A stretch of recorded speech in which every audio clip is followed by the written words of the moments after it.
మా డ్రైవర్కి వచ్చిన ఫోన్లు, మా సిబ్బందికి వచ్చిన ఫోన్లు అన్నీ కూడా లిస్టు మొత్తం ఉంది. ఆడ మొత్తం లిస్టు ఉన్నది. మావోయిస్టుల కోసం ఏర్పాటు చేసినటువంటి ఎస్ఐబిని ఈ కేసీఆర్ అనే మూర్ఖుడు, కేసీఆర్ కొడుకు ట్విట్టర్ టిల్లు ఏ విధంగా వాడుకున్నారంటే, దాన్ని పక్కబెట్టి మావోయిస్టుల లిస్టు పక్కబెట్టి రాజకీయ నాయకుల ఫోన్లను ట్యాప్ చేయడము.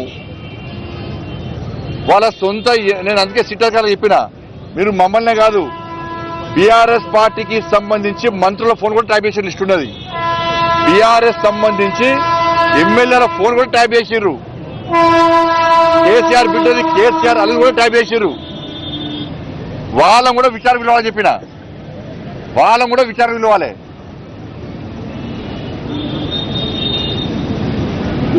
కాబట్టి ఇవన్నీ ఎస్ఐబి అనేది దీనికోసం ప్రారంభించబడింది. వాళ్ళ ఆ ఎస్ఐబిని ఈ కేసీఆర్ అనే మూర్ఖుడు, కేసీఆర్ కొడుకు వాళ్ళ సొంత లావాదేవీల కోసము, సొంత అవసరాల కోసము దాన్ని ఒక అడ్డాగా మార్చింది. ఎస్ఐబిని ఒక అడ్డాగా మార్చి రాజకీయ నాయకుల, మాలాంటి రాజకీయ నాయకుల ఫోన్లు ట్యాప్ చేయడము, వ్యాపారస్తుల ఫోన్ ట్యాప్ చేయడము, అడ్వకేట్ల ఫోన్ ట్యాప్ చేయడము, సినిమాల ఫోన్లు ట్యాప్ చేయడము. ఇంతకన్నా ఘోరమైన ఇంకోటి, ఉస్మానియా యూనివర్సిటీకి సంబంధించి ప్రొఫెసర్ల ఫోన్ కూడా ట్యాప్ చేశారు. ప్రొఫెసర్లది వాళ్ళ కూడా స్టేట్మెంట్ రికార్డ్ చేశారు. వీళ్ళు వాళ్ళ స్టేట్మెంట్ రికార్డ్ చేశారు. వీళ్ళు నేను గ్రూప్ 1 ఎగ్జామ్ సంబంధించి పేపర్ లీకేజ్ సంబంధించి ఫైట్ చేస్తుంటే ఆ రోజు అరెస్ట్ చేశాను. నేను ముందుగానే పోలీసు వాళ్ళు మా ఇంటికి వచ్చి నువ్వు పోతున్నావు అని చెప్పని, నీకెట్లా చేస్తుంటే సమాధానం లేదు.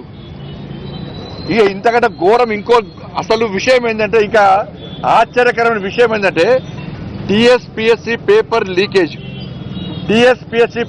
లీకేజ్ కేసును విచారిస్తున్న జడ్జి ఫోన్ కూడా ట్యాప్ చేశారు.